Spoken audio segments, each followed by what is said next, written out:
a las que hice en Armenia esta mañana, pero quisiera, ¿dónde está la última persona que habló? Giovanni.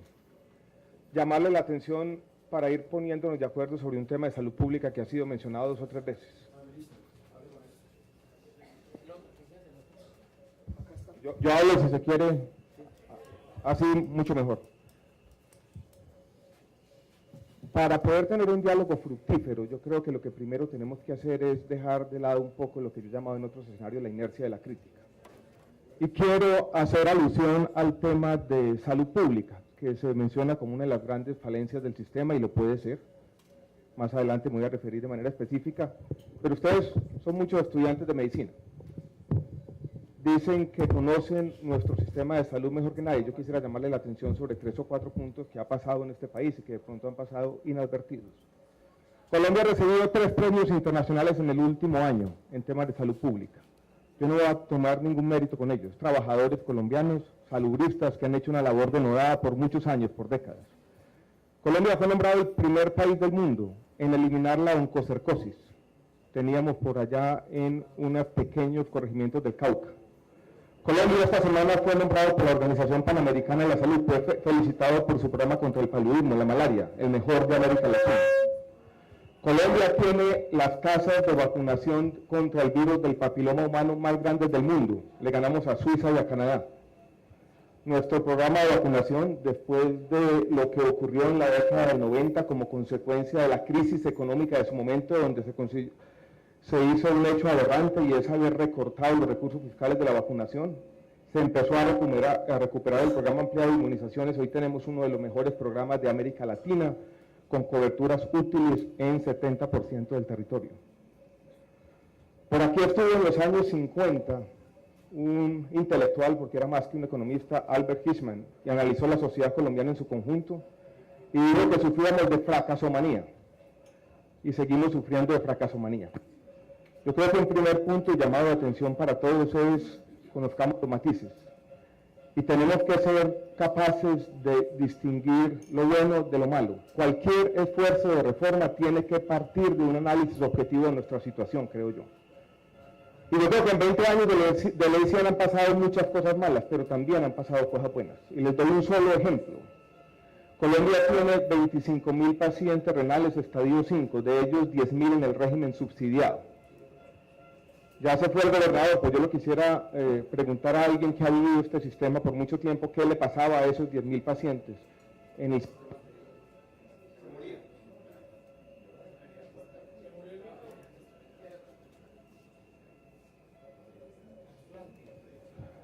Ni siquiera trasplante, nada.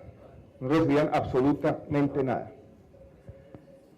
Dicho eso, quiero pasar, dijéramos, a la reflexión más general. Este llamado de atención, por favor, seamos objetivos a la hora de evaluar nuestros logros, fracasos y extravíos sociales. No es fácil, pero todos tenemos que hacer un esfuerzo. Porque cualquier esfuerzo de reforma, y por eso no me gusta la metáfora de la construcción, porque no digamos mentiras, cualquier esfuerzo de reforma tiene que construir sobre la construida. El edificio institucional está ahí. Las capacidades del Estado, nuestros valores éticos, lo que está instalado en la mente de cada una de nuestras instituciones está ahí. Y de eso tenemos que partir en cualquier esfuerzo de reforma. Y cualquier reformista tiene que ser consciente de dónde están esas capacidades y construir a partir de ellas.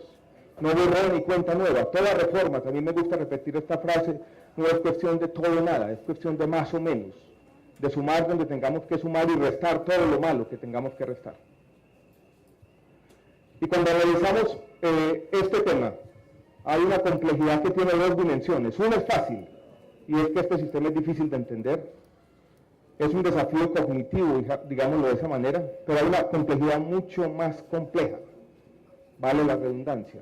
Aquí tenemos una complejidad desde un punto de vista político en el buen sentido. Hay decisiones difíciles que tenemos que tomar. Y por lo tanto todas las decisiones van a ser imperfectas y todas las escogencias implicarán una renuncia.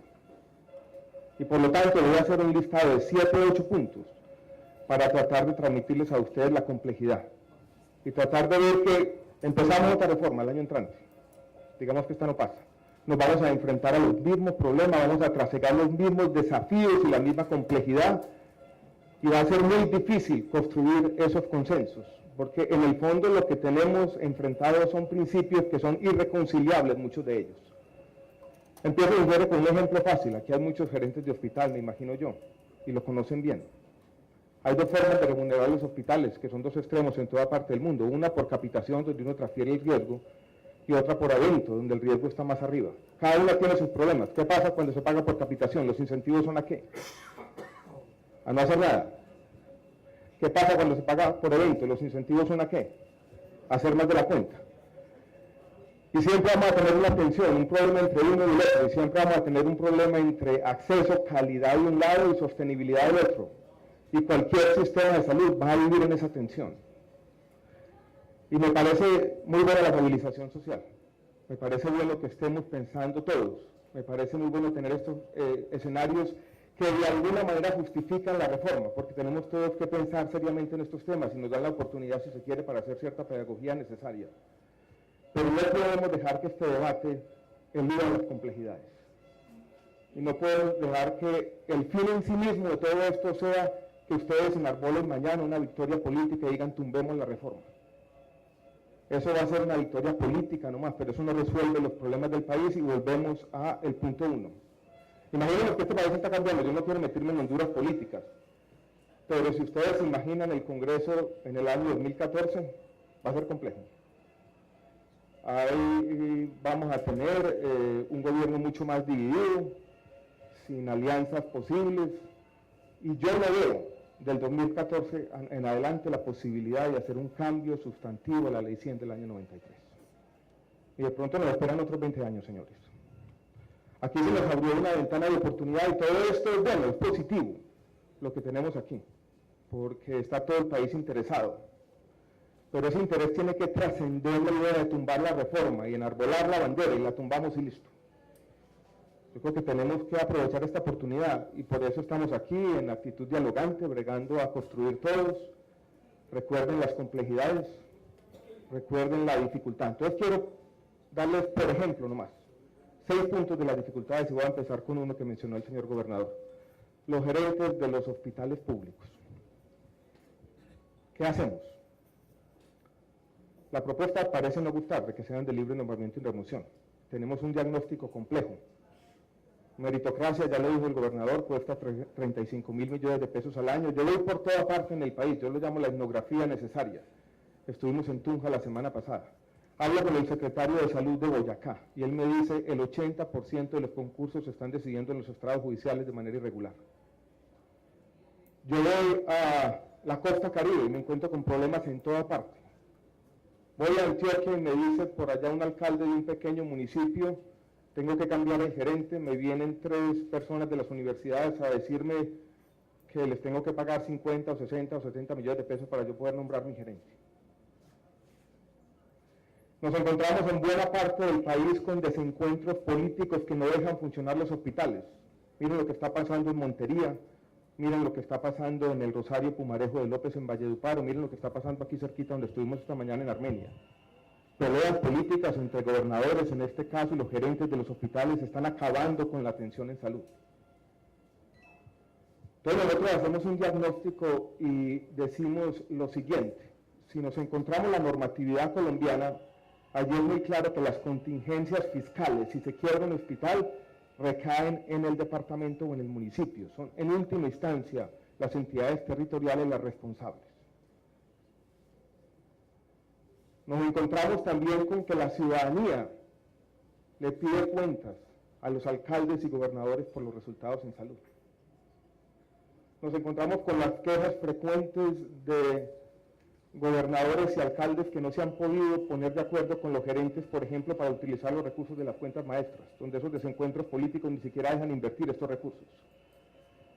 Y pensamos nosotros, toca tomar una decisión difícil, ninguna es fácil, que el cambio social, digo yo, en Colombia tiene que partir del fortalecimiento de la democracia local. Y que si todos partimos de la premisa de que alcaldes y gobernadores son corruptos per se, y necesitamos una institución traída desde afuera para blindar lo público de la política, no lo vamos a lograr. Entonces lo que estamos diciendo es démosle una oportunidad a la democracia local, a aquellos que le rinden cuentas a la ciudadanía y hagámoslo ordenadamente con base en un concurso de méritos y unas condiciones o cualificaciones de los gerentes.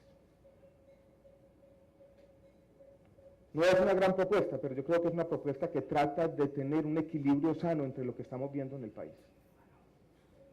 Y yo digo, critíquenla, todo lo que quieran, pero regla uno de estos diálogos que debería estar aquí. Si a usted no le gusta, me tiene que traer otro. No se puede simplemente decir, eso está mal, usted esto es un politiquero que le está entregando los hospitales a los gobernadores y alcaldes. La frase es muy buena para inflamar a la gente, pero esa frase no nos va a servir para reformar la salud. Entonces avancemos. La propuesta es, hagan propuestas en ese tema. Segundo punto, formalización de los trabajadores de las ESIs. En este país, a mí me tocó vivir en el año 2003, hice el COMPES de reestructuración de hospitales cuando era subdirector del Departamento Nacional de Planeación. Como economista tal vez tuvimos un énfasis exagerado en la sostenibilidad, dejamos de lado otras variables. Ese énfasis exagerado trajo consigo que las políticas del Estado por muchos años, por más de una década, incentivaron la informalidad laboral.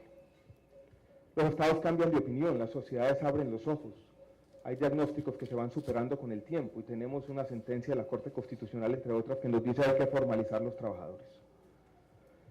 Lo tratamos de hacer, lo hemos tratado de hacer de muchas maneras, porque es un problema muy difícil donde se vuelven a encontrar la necesidad del trabajo digno para los trabajadores de la salud, lo han dicho muchas veces, y la necesidad de tener la sostenibilidad de los hospitales públicos. Sí tenemos recursos, Olga Lucía, destinados, son 600.000 millones de pesos, pero no son suficientes en los cálculos que tenemos. Si uno tiene que formalizar 50.000 trabajadores, 47.000 es la última cuenta que tenemos. Hicimos un régimen laboral de los trabajadores de las empresas sociales del Estado, lo planteamos como un capítulo específico de la reforma, así lo aprobó la Comisión Séptima de Senado. Después los mismos sindicatos nos hicieron caer en cuenta de que allí faltaba concertación. Propusimos entonces una cosa que es diferente, y es, como es un problema urgente, porque están empezando a multar los hospitales, porque los trabajadores reclaman con razón que la informalidad no puede seguir, digamos, démosle unas facultades extraordinarias al presidente de la República para que en compañía de los trabajadores resolvamos un problema muy difícil. Esa es una propuesta que uno debe, como decir aquí, rechazar de plano.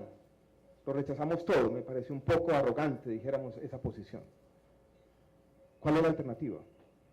Esta es una invitación a construir colectivamente una solución a un problema muy difícil, y uno puede decir, entonces lo rechazo plenamente. No tenemos alternativa distinta, unas facultades extraordinarias o tramitar un proyecto de ley y hacer bien las cuentas, tener algo de prudencia para enfrentar un problema que tenemos todos como sector. Todos, no el ministro ni el Congreso. En el fondo estamos enmendando un error histórico, nos tocó ahora, a nosotros, a nadie más. Entonces, de nuevo, el llamado a cómo salimos de este embrollo. Y yo creo que nos toca ahora. Vamos a aplazar la situación. De pronto sí, pero yo digo, si la aplazamos 1 o 2 años más, vamos a estar en serios problemas y vamos a seguir perpetuando una injusticia. No sé si presentaron todos los puntos. Sí, ya, ¿cuál partido? Bueno. Plan de beneficios. Plan de beneficios es otro tema muy difícil, y miren que nos han hecho una crítica, nos dicen, la reforma sigue siendo excesivamente curativa. Olvida los temas de promoción y prevención, la atención primaria queda por allí subordinada en un solo artículo, derogamos lo de la 1438, ahora les cuento por qué. Pero al mismo tiempo se nos dice, ustedes están imponiendo límites al plan de beneficio. Si uno no impone límites en salud, sobre todo no los límites para lo de ahora, sino formas ordenadas y colectivas y legítimas como tienen que ser, para lidiar con lo que se llama en otros escenarios la presión tecnológica, no vamos a poder hacer lo otro que necesitamos hacer. Presentaba un ejemplo esta mañana en la ciudad de Armenia, sin ser médico y pretender serlo, de lo que ha aprendido del sector con buena voluntad. Viene del gerente del cancerológico, que es un gran investigador, el doctor Raúl Murillo. Y él me decía, mire, me llegó este último artículo sobre un nuevo monoclonal que están tratando de aprobar en los Estados Unidos. Si uno lee, dijéramos, el abstract del paper, dice que aumenta la sobrevida en un 30% de los pacientes de una forma extraña de cáncer de próstata. Ese 30%, cuando uno lee el artículo, es un aumento de la sobrevida promedio de 2,7 meses a 3,1 meses. Ese tratamiento vale más de $1.000 millones de pesos al año. No podemos dejar de tomar las decisiones éticas que se hablaban aquí de manera ordenada. Estamos destinados a escoger, a tomar las decisiones duras como sector. Aquí no podemos soslayar los asuntos éticos. ¿Qué es lo que propone la reforma? Primero, un mecanismo que llamamos de exclusión, y ahí no estoy de acuerdo con lo que dice el doctor Juan Carlos con el núcleo esencial del derecho, porque el núcleo esencial lo trató de definir la ley estatutaria de una manera muy sencilla, con 5 exclusiones explícitas. ¿Qué es lo que no debe ser parte del derecho fundamental a la salud? Lo que no funcione, esto es lo que no tenga ninguna evidencia, no es alguna evidencia, ninguna evidencia sobre eficacia y efectividad, lo que sea experimental, lo que no tenga registro sanitario, tenga que ser prestado por fuera del país.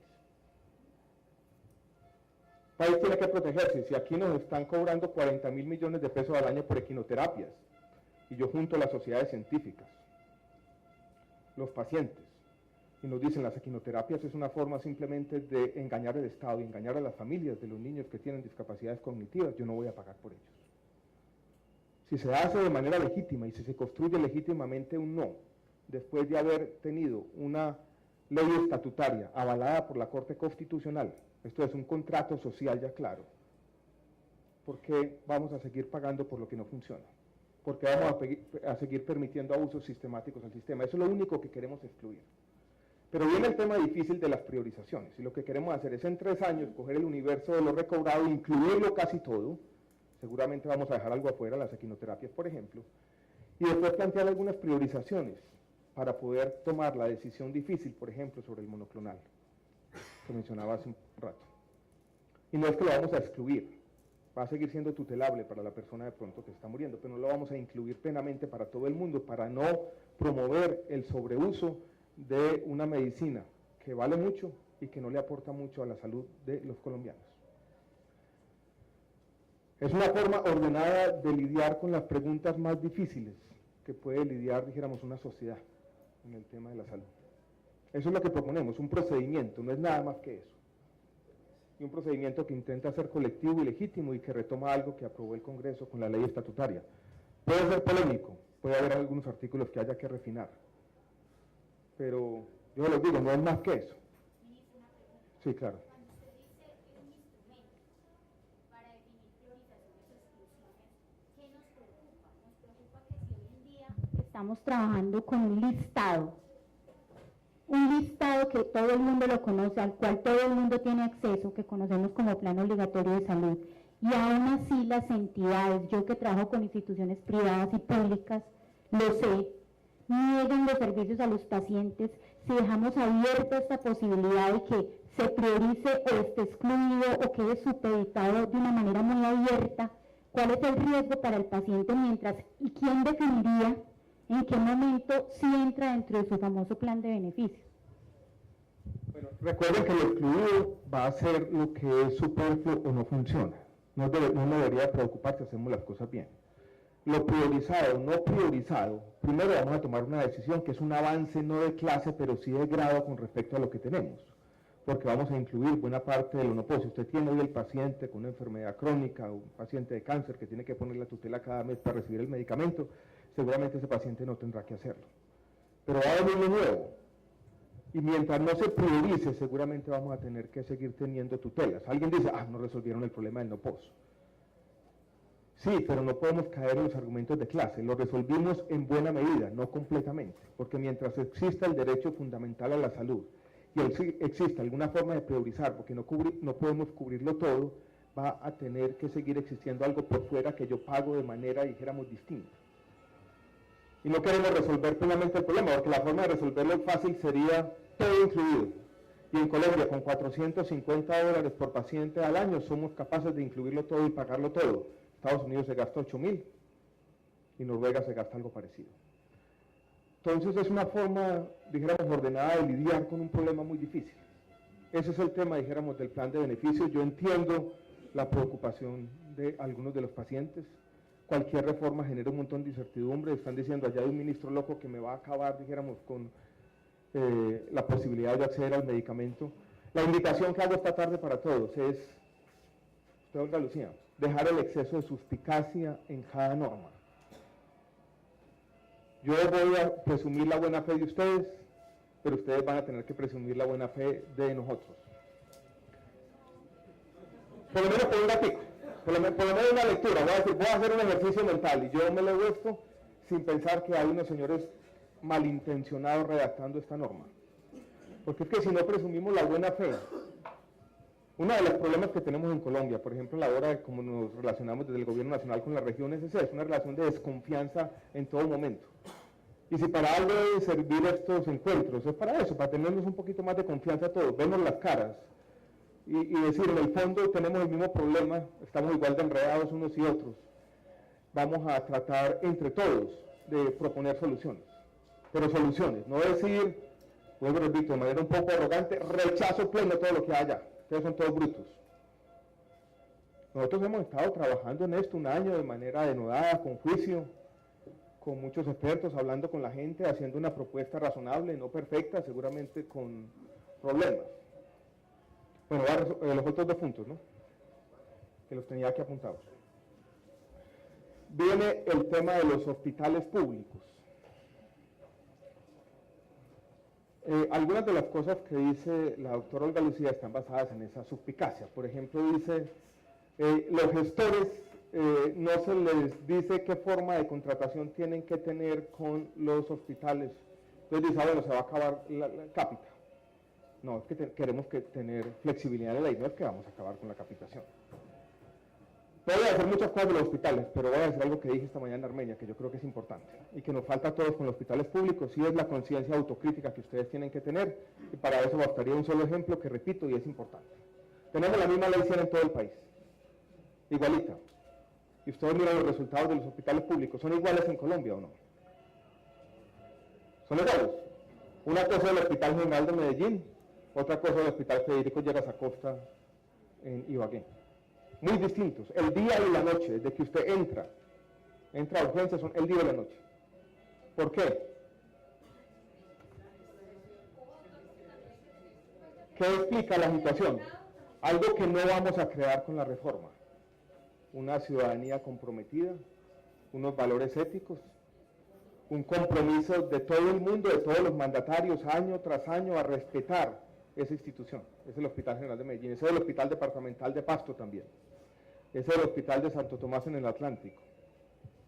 Ese es el Hospital de Támesis en Antioquia. Y así podría seguir recorriendo la geografía nacional con casos de excelencia a pesar de todos los problemas. Eso es lo que están tratando de hacer aquí con el Hospital San Jorge, que tuvo dificultades históricas y hoy en día también es un hospital que da excedentes y que se está convirtiendo en un paradigma para todos.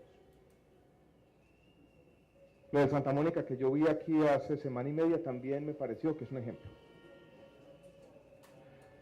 Entonces, sí señor.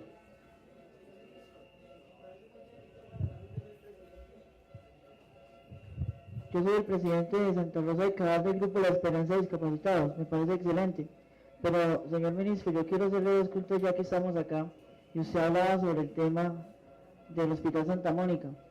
Señor ministro, ¿cómo las personas discapacitadas, yo tengo el 93% de visión perdida, y a veces la gobernación nos autoriza los medicamentos, y a veces se demoran hasta 15 o 20 días para entregar los medicamentos en la farmacia de Santa Mónica?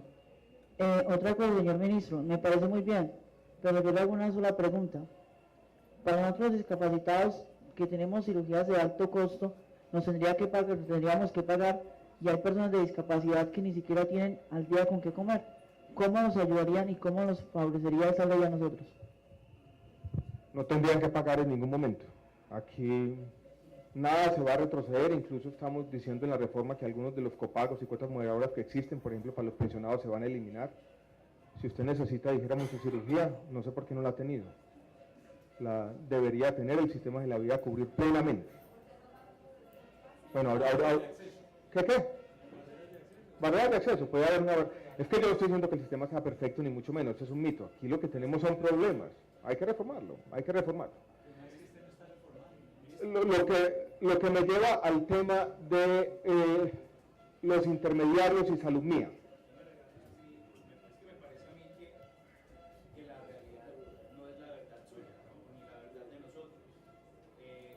Déjenme, si quieren yo termino y ya tenemos las intervenciones y ya pueden, para hacer, dijéramos, que no se vuelve esto un diálogo bilateral por respeto a todo el mundo. Déjenme hablar un poco entonces del tema de la construcción, dijéramos, del sistema.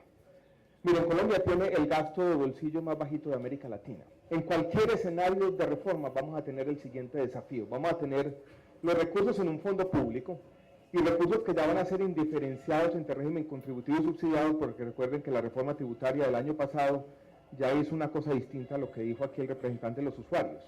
Ya las contribuciones se reemplazaron por impuestos generales para los empleadores, para aquellos trabajadores con menos de 10 salarios mínimos. Estamos en un escenario nuevo, donde ya esa distribución entre contribuciones y recursos fiscales o parafiscales y fiscales de un lado desapareció.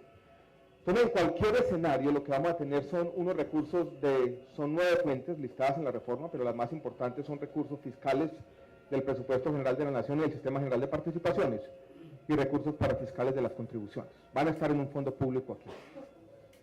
Gasto de bolsillo muy bajito, apenas el 20%, en América Latina el promedio es 50%. La salud la va a tener que comprar el Estado, no son 40 billones, esos recursos que hay aquí son 26, que son los recursos públicos.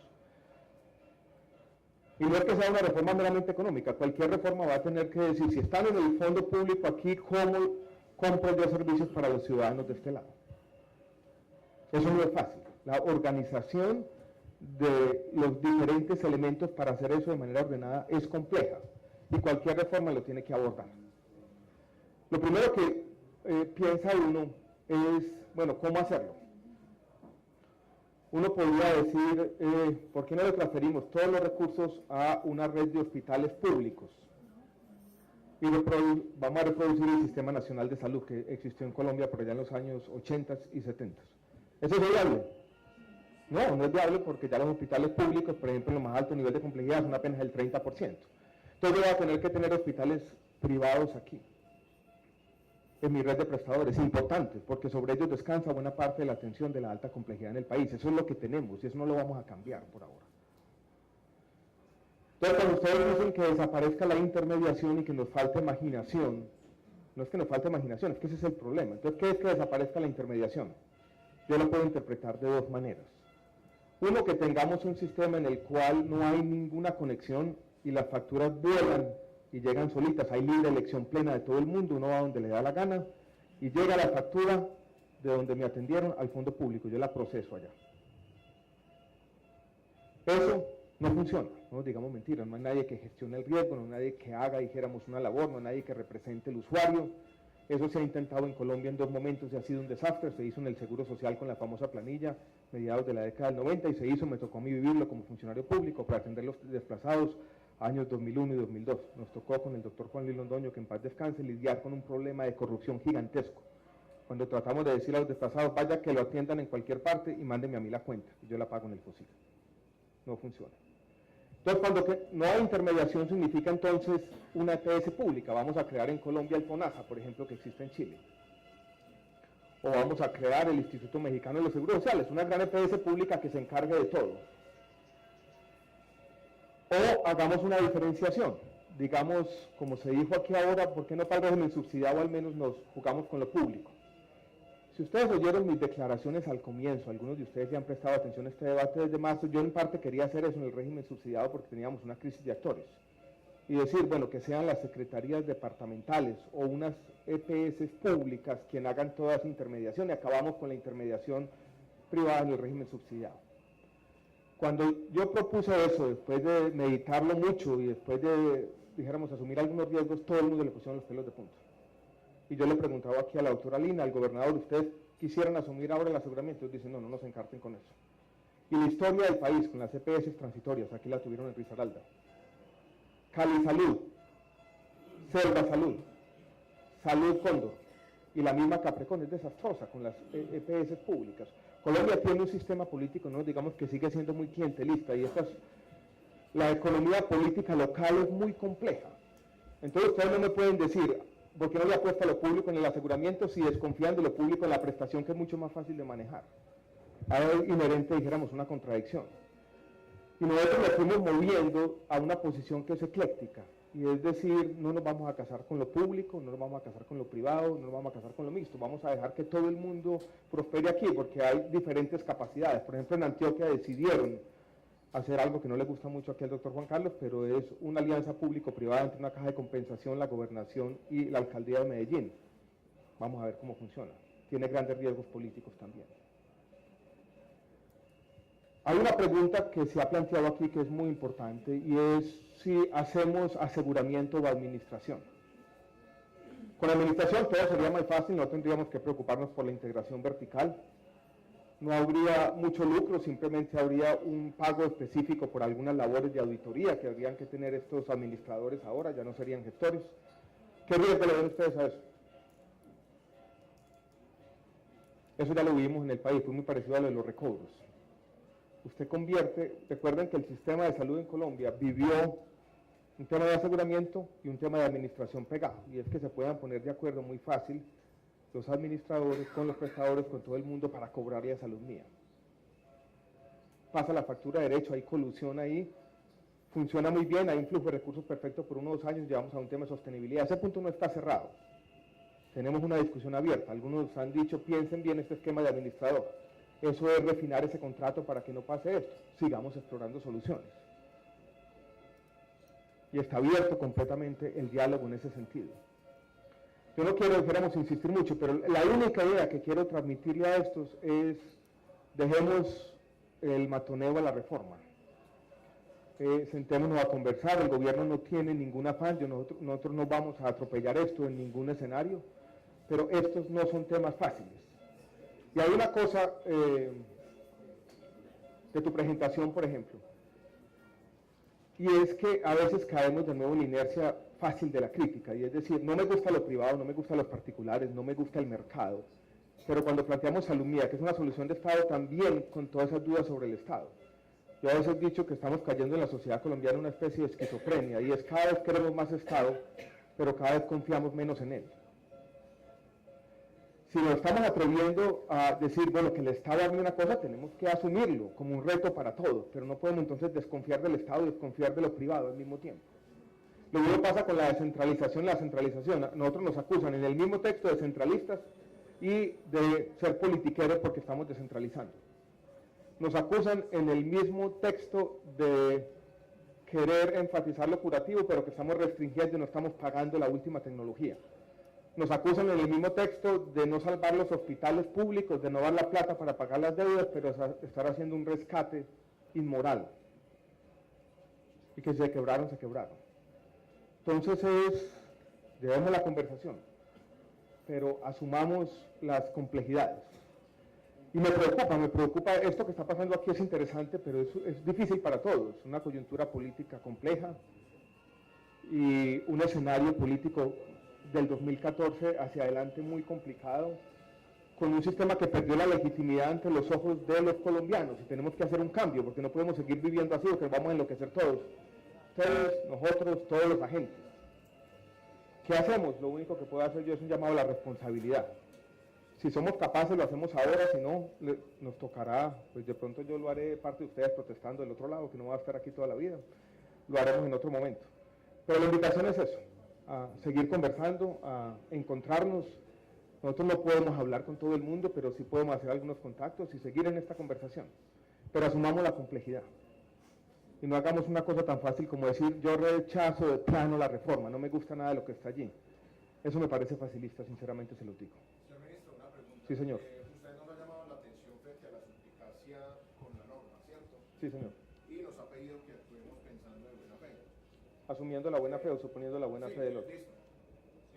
Está bien, la intermediación puede tener algunos beneficios, pero ¿cuál es la necesidad de que los recursos públicos se vuelvan privados apenas lleguen a los bolsillos de las gestoras? ¿Por qué existe esa necesidad? No, ese fue un punto que lo habíamos planteado, dijéramos, en el primer proyecto de ley 210, pero eso se eliminó desde muy temprano, no está así.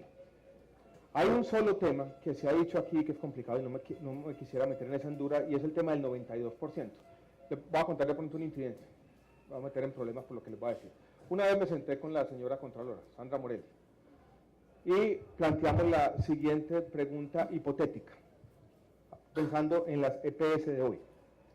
¿Qué pasa si una EPS hizo una labor perfecta de promoción y prevención y no tuvo que pagar ningún servicio de salud? Nadie se enfermó, nadie demandó de 1 millón de afiliados que tenía. Nadie demandó. ¿De quién es la plata? ¿Es de la EPS o es del Estado? ¿Sabe qué me dijo la Contralora? Es de la EPS. Porque ella está asumiendo un riesgo. Entonces, ahí dijéramos, cuando lo es de lo del 92%, sobre eso no tiene el país claridad plena. Ahí tenemos, dijéramos, un debate, dijéramos, muy complejo. Y el debate debe ser, si usted es asegurador, usted no puede pasar esas pérdidas, pero si usted gestiona el riesgo y le va bien, los incentivos son para lo que se ahorre, no creando barreras, sino por sus buenas acciones, lo haga bien. ¿Qué?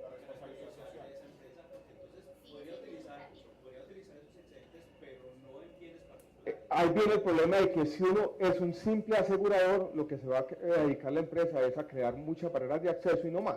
Entonces, por eso lo que estamos diciendo en la norma es, mire, es que estamos cambiando de verdad. Primero, lo de Saluco jamás va a ocurrir en el nuevo modelo. Aquí los recursos ya están no va a ocurrir, señores. Es que, miren, yo le entregaba la plata así enterita, tómela. Y usted la podía desviar, ahora yo la tengo. Y ahora solo la voy a girar cuando se prestan los servicios de salud. Mire, es que de pronto no se ha entendido plenamente. Se genera un servicio de salud. No es un eufemismo administrativo.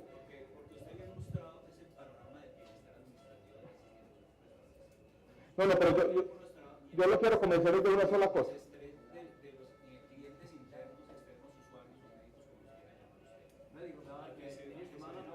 No, pero ya termino y ya hablan todos para no monopolizar la palabra.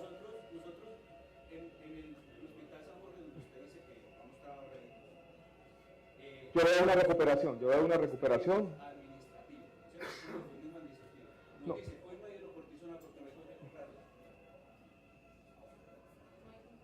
Puede haber problemas, pero lo último que yo vi, aquí hay una mejora locativa en infraestructura que se tiene que traducir no solamente en un tema administrativo. Yo veo allí. Mire la producción de San Jorge en términos de lo que ha hecho hoy y de lo que hacía hace 20 años. Lo que ha hecho hoy por la gente es infinitamente superior en términos de producción, no administrativo. Es infinitamente superior. Por Dios. Bueno, no quiero hablar de un diálogo así, ahorita hablamos entre nosotros. Pero ministro, me permite... Pero yo simplemente quiero convencerlos con esto porque me parece que no se ha entendido lo de salud mía. Aquí no va a haber desviación de recursos porque ya los recursos están en esta gran tesorería, es el banco del sistema. Y al ser el banco del sistema, el gran problema del sistema de salud, de aseguramiento como fue concebido, es que usted le entregó una liquidez a estas supuestas aseguradoras sin un régimen claro de inversión de reservas técnicas y podían gastarla en cualquier cosa y desviaron los recursos, comenzaron a hacer inversiones y cuando tocó pagar por la salud de la gente no tenían plata. Esa es una caricatura de la historia de Saluco. Eso no va a pasar en este sistema, no puede pasar. ¿Qué más controles que eso? Ahí hay un gran control. Se dice que la superintendencia no está fortalecida, pues lean los artículos, por favor. Vamos a pasar a juicios orales para poder poner, hoy la superintendencia se demora 3 años para poner una multa de 2 millones de pesos, eso va a cambiar de una vez por todas. Miren que acabamos de firmar, el presidente lo firmó esta semana, la nueva reestructuración de la superintendencia, está llegando a las regiones, va a tener oficinas en la gente. Estamos fortaleciendo la rectoría del sistema, hay un fortalecimiento del INVIMA, el ministerio recuperó las capacidades regulatorias. Y tal vez termino en eso con lo que empecé, no podemos simplemente empezar, dijéramos, a criticarlo todo. Aquí también, no por mí, yo voy a estar aquí, dijéramos, de paso, sino por gente que le ha dedicado su vida a esto, a trabajar denodadamente, que también merece respeto por lo que han hecho y que tienen, dijéramos, buena intención. Entonces mi llamado es a eso, a una doble empatía. Yo me pongo en los zapatos de ustedes, tengo que hacerlo. Y si no lo hago, no vamos a hacer una buena reforma. Yo tengo que ser capaz de ponerme en tus zapatos y de alguna manera ver las dificultades. Pero ustedes también tienen que tener la visión nuestra, tiene que ser un poquito más panorámica también. no puede estar basada en esa etnografía y tenemos que, al elevarnos un poco sobre los problemas, empezar a ver que las cosas se complejizan y que yo no puedo resolver cada problema particular. Y ahí vienen las tensiones. Y al venir las tensiones vienen las decisiones imperfectas, pero viene la necesidad de todos de tomar decisiones para mejorar las cosas. Eso simplemente, dijéramos, la invitación. Les agradezco a todos la atención, ya pueden hablar. Yo ya no quiero ser moderador, ustedes ya... Yo ya me siento a tomar notas. Yo me siento aquí a tomar notas con gusto, pero usted, Pablo, usted lidia con los enredos. Gracias a todos. Bien. Ya escucharon la opinión de los ministros. Yo ya los oigo aquí con los...